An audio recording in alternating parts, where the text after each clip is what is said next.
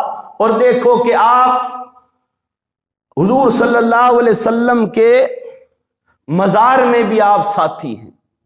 یہ بھی کیا ہوا کہ جب آپ غار کے اندر پہلے داخل ہوئے تھے اور آپ نے جب صفائی کی، سرکار نے جب دعا فرمائی اور آپ نے بھی کہہ دیا کہ ابو بکر تو پہلے غار میں تو گیا ہے اور غار میں پہلے تو جا کر تو نے میرے لیے جگہ بنائی ہے، ابو بکر پہلے مزار میں میں جاؤں گا، اس کے بعد تو میرے مزار میں آئے گا تاکہ میں تیرے لیے مزار میں جگہ بنا دوں۔ یہ حضرت ابو بکر صدیق کی ذات ہے، آپ کا یہ مقام ہے کہ جن سے خود سرکار صلی اللہ علیہ وسلم محبت فرمائے اور جن سے مشورہ سرکار صلی اللہ علیہ وسلم لے، وہ حضرت ابو بکر صدیق کی ذات ہے۔ تو ہم لوگ خوش نصیب ہیں کہ ہمیں اللہ تبارک و تعالیٰ نے یہ توفیق دی کہ ہم سے جتنا ہو سکے جیسا ہو سکے آج ہم اللہ تعالیٰ کے محبوب اور حضور صلی اللہ علیہ وسلم کے یار غار مصطفیٰ حضرت سیدنا صدیق اکبر کا ذکر کر رہے ہیں۔ اور الحمدللہ حضرت ابو بکر صدیق آپ ہمارے سلسلہ نقشبند کے آپ امام بھی ہیں، ویسے آپ پوری امت کے امام ہیں اور خاص آپ سلسلہ نقشبند کے آپ امام۔ حضرت ابو بکر صدیق کو صدیق کہا گیا، اور صدیق کسے کہتے ہیں؟ قرآن میں اللہ تعالیٰ نے کئی اپنے انبیاء کرام کو، حضرت ابراہیم علیہ السلام کو رب تبارک و تعالیٰ نے صدیق کہا، حضرت اسماعیل علیہ السلام کو رب تبارک و تعالیٰ نے صادق کہا، حضرت یوسف علیہ السلام کو رب تبارک و تعالیٰ نے صدیق کہا۔ اور یہ صادق اور صدیق اس کی بات ہو چکی ہے، دوہرا رہا ہوں۔ صادق کہتے ہیں سچ بولنے والے کو، اور صدیق بھی کہتے ہیں سچ بولنے والے کو۔ اب اس کے اندر اگر اور آگے بڑھے تو صادق اسے کہتے ہیں جو کوئی واقعہ دیکھے اور ہو بہو آ کر ویسا کہ ویسا بتا دے، اسے صادق کہتے ہیں۔ اور صدیق کسے کہتے ہیں؟ صدیق اسے کہتے ہیں اگر اس نے کچھ دیکھا بھی نہ ہو، واقعہ بھی نہ دیکھا ہو، اپنی زبان سے بیان کر دے اور مولا تبارک و تعالیٰ وہی فرما دے، اسے صدیق کہتے ہیں۔ اور آپ تو صدیق اکبر ہیں۔ اس کی مثال آپ یوں سمجھو کہ حضرت یوسف علیہ السلام آپ جب قید میں تھے، اس وقت دو بادشاہ کے، جو امیر بادشاہ جو مصر کا بادشاہ تھا، اس کے خاص خادم تھے۔ ایک کا کام تھا کہ وہ بادشاہ کو شراب پلایا کرتا تھا، دوسرے کا کام تھا کہ وہ روٹیوں کے اس مطبخ کے اندر وہ کام کیا کرتا تھا۔ اور جب ان دونوں کو لالچ آیا تو انہوں نے کہا کہ ہم کیوں نہیں بادشاہ کو زہر دے دیں۔ تو انہوں نے جب بادشاہ کو زہر دینے کی جب پلاننگ کی تو ان کی یہ چوری پکڑی گئی اور بادشاہ نے انہیں قید خانے میں بند کر دیا، جہاں پر حضرت یوسف علیہ السلام آپ بھی موجود تھے۔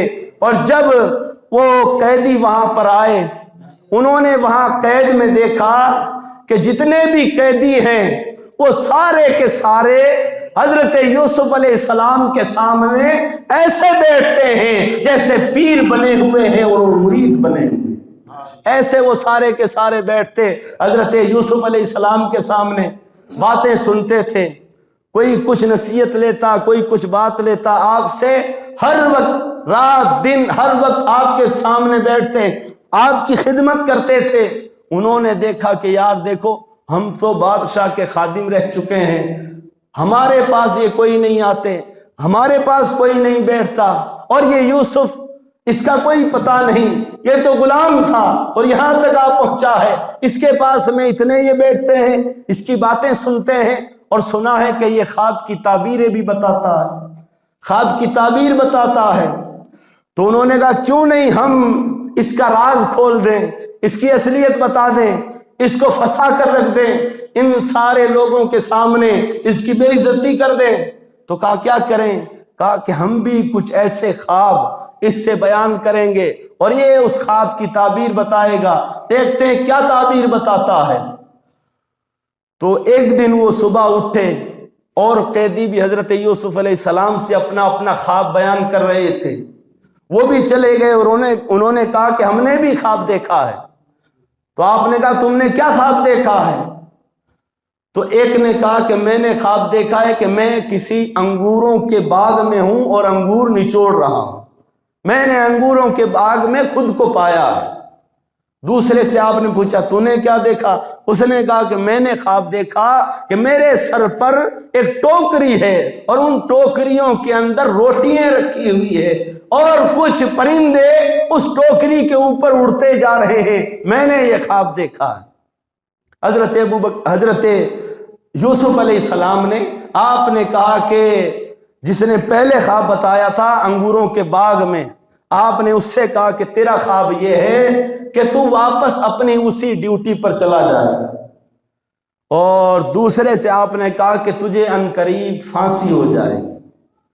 جب آپ نے دونوں کے خوابوں کی تعبیر بتا دی تو دونوں ہی ہنسنے لگے، ہنسے، زاروں قطار ہنسنے لگے۔ پاس والوں نے کہا کیا ہوا، ہنس کیوں رہے ہو؟ کہا کہ ارے تم سارے کے سارے بے وقوف ہو، ارے دیکھو دیکھو یہ خواب کی تعبیر بتا رہا ہے، ارے ہم نے تو کوئی خواب دیکھا ہی نہیں ہے، ہم نے تو یوں ہی سے کہہ دیا تھا، اور اب یہ خواب کی تعبیر بتا رہا ہے، ہم نے تو کوئی خواب نہیں دیکھا، ارے دیکھو تمہیں اتنے دن ہو گئے ہیں، اتنے مہینے گزر گئے ہیں، تمہیں یوں ہی خواب کی تعبیر بتا رہا ہے، ہم نے تو کوئی خواب نہیں دیکھا۔ حضرت یوسف علیہ السلام آپ نے فرمایا کہ تم نے خواب دیکھا ہو یا نہ دیکھا ہو، ارے یوسف کی زبان سے جو نکل گیا ہے وہ تو ہو کر ہی رہنے والا ہے۔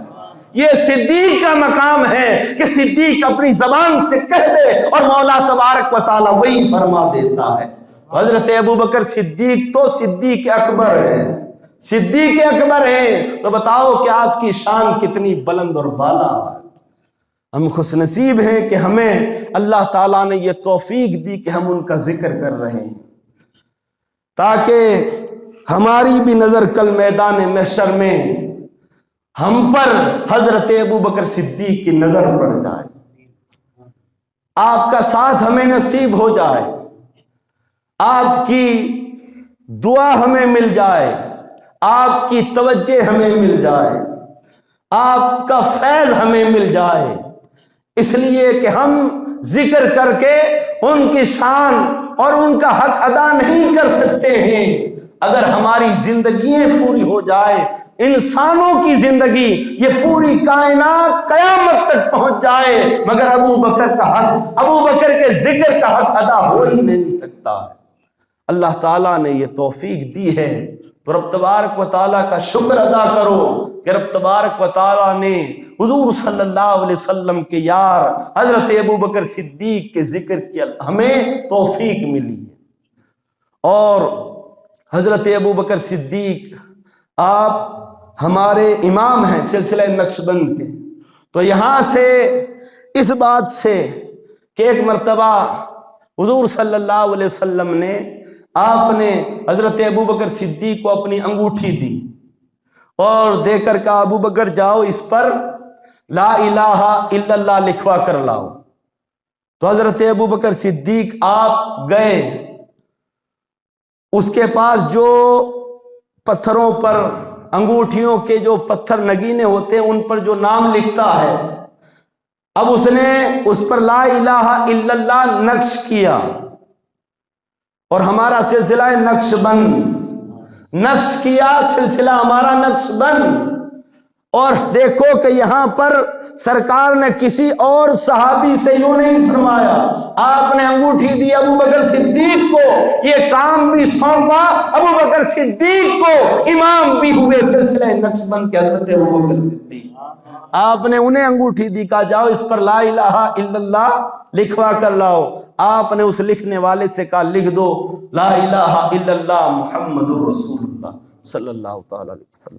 آپ نے سرکار کا نام بھی لکھوا دیا، اور اس کے بعد میں آپ واپس لے کر آئے اور حضور صلی اللہ علیہ وسلم کی بارگاہ میں وہ انگوٹھی واپس پیش کی۔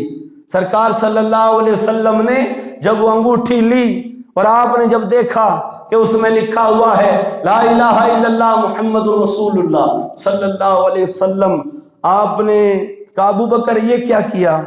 میں نے آپ سے کہا تھا کہ اس پر لا الہ الا اللہ لکھوا کر لاؤ، تم نے محمد رسول اللہ میرا نام بھی لکھ دیا، اور میرا لکھا تم نے تمہارا ہی لکھ دیا، تمہارا بھی لکھ دیا۔ تو حضرت ابوبکر صدیق نے کہا یا رسول اللہ میں نے اپنا نام نہیں لکھا ہے، ہاں یہ مانتا ہوں کہ میں نے آپ کا نام لکھوایا ہے، میرا نام نہیں لکھا ہے۔ سرکار نے فرمایا یہ دیکھو اس پر تمہارا بھی نام لکھا ہوا ہے۔ جب یہ بات ہو ہی رہی تھی اتنے میں حضرت جبرائیل تشریف لائے۔ آپ نے کہا یا رسول اللہ رب تبارک و تعالیٰ نے یہ پیغام بھیجا ہے، یا رسول اللہ ابو بکر کے دل کو یہ گوارا نہیں کہ جہاں مولا کا نام آئے اور میرے محبوب کا نام نہ آئے، تو مولا کی ذات کو بھی یہ گوارا نہیں کہ جہاں میرے محبوب محمد کا نام آئے اور ابو بکر کا نام نہ آئے۔ تو یہ ابو بکر کا نام اللہ تبارک و تعالیٰ نے لکھوا دیا۔ دیکھو کہ اللہ تبارک و تعالیٰ بھی حضرت ابو بکر صدیق سے کتنی محبت کرتا ہے، اور کیوں نہیں کرے، اس لیے کہ حضرت ابو بکر صدیق رب تبارک و تعالیٰ کے محبوب کے یار۔ اور آپ نے یہ بھی سنا ہے کہ جب جنگ تبوک کا وقت تھا تو اس وقت تمام صحابہ سے سرکار نے فرمایا کہ اسلام کو مال کی ضرورت ہے، تمہارے پاس جو کچھ بھی ہو لے کر آؤ۔ تو تمام صحابہ اپنی اپنی طرف سے جو کچھ ان سے ہو سکا جتنا وہ لے کر آئے۔ اور اس وقت ان دنوں کے اندر حضرت عمر آپ کے پاس میں بہت سا مال تھا۔ آپ نے اس وقت آپ کے دل میں آیا کہ آج موقع ہے ابو بکر سے بڑھ جانے کا، ابو بکر سے آگے گزر جانے کا۔ آپ نے اپنے سارے گھر کے اندر جتنا بھی مال تھا آپ نے اس مال کا آدھا وہ لیا اور لے کر سرکار کی بارگاہ میں پہنچ گئے۔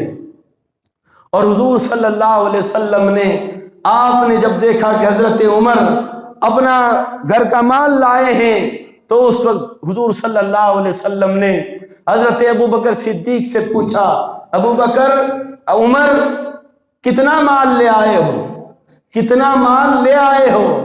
تو حضرت عمر نے کہا یا رسول اللہ گھر کا آدھا مال لے آیا ہوں، گھر کا آدھا مال لے آیا ہوں۔ اب یہاں پر بھی غور کرنا کہ سرکار جو پوچھ رہے ہیں حضرت عمر سے کہ عمر کتنا مال لے آئے ہو، حضرت عمر نے کہا گھر کا آدھا مال لے آیا۔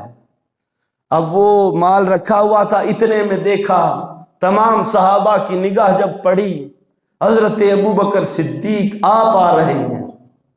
آپ جب آ رہے تھے تو آپ کی کیفیت، آپ کا حال بدلا ہوا تھا۔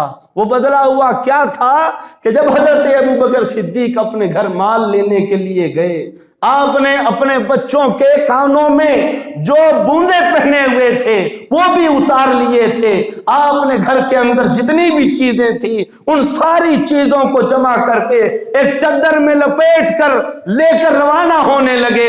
آپ نے پھر دیکھا کہ گھر میں کوئی چیز باقی نہ رہ جائے۔ آپ نے ہر دیوار پر یوں ہاتھ پھیر پھیر کر دیکھا کہ کہیں گھر میں سوئی بھی نہ رہ جائے، اور اس کے بعد جب لے کر روانہ ہونے لگے پھر خیال آیا ابو بکر ابھی تیرا لباس رہ گیا ہے، اس لباس کو بھی اتار دے، شاید کسی کے لیے ضرورت ہو جائے، شاید کسی کے کام آ جائے۔ حضرت ابو بکر صدیق نے اپنا لباس بھی اتار دیا اور ایک بوری ٹاٹ اس کو آپ نے اپنے جسم پر یوں لپیٹ لیا، اور لپیٹ کر آپ نے بٹن کی جگہ کانٹے ڈال لیے۔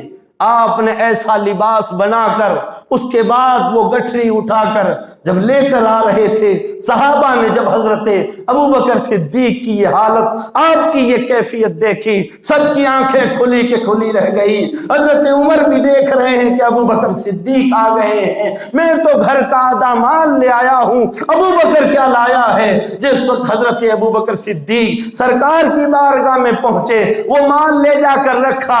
اب دیکھو کہ سرکار نے عمر سے تو پوچھا تھا عمر کتنا مال لے آیا ہے، مگر اب یار آیا ہے، ابو بکر آیا ہے، تو اب سوال بھی بدل دیا ہے۔ اب ابو بکر سے پوچھتے ہیں ابو بکر گھر میں کیا چھوڑ آیا ہے، ابو بکر گھر میں کیا چھوڑ آیا ہے۔ اب آپ نے یوں نہیں پوچھا کتنا لایا ہے، آپ نے پوچھا گھر میں کیا چھوڑ آیا ہے۔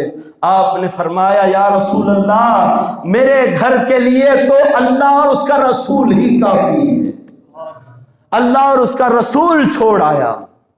آپ نے یوں فرمایا آپ کا یہ احسان ساری امت پر ہے اور قیامت تک آپ کا احسان ہے، اور اگر ہم قیامت تک آپ کا ذکر کرتے رہیں وہ احسان، وہ حق ادا نہیں ہو سکتا ہے۔ حضرت ابو بکر صدیق ابھی اسی حالت میں تھے، اتنے میں حضرت جبرائیل علیہ السلام آپ آئے۔ جب آپ آئے تو حضور صلی اللہ علیہ وسلم نے حضرت جبرائیل علیہ السلام ان کی حالت جب دیکھی، آپ ایک نگاہ حضرت جبرائیل کو دیکھتے ہیں، ایک نگاہ حضرت ابو بکر صدیق کو دیکھتے ہیں، ابو بکر صدیق کو دیکھ کر جبرائیل کو دیکھتے ہیں۔ سرکار نے پھر پوچھا جبرائیل تم نے یہ کیسی حالت بنا لی ہے، اور تم نے یہ ابو بکر سے ملتا جلتا لباس کیسے پہن لیا ہے، تمہارا وہ نوری لباس کہاں گیا ہے؟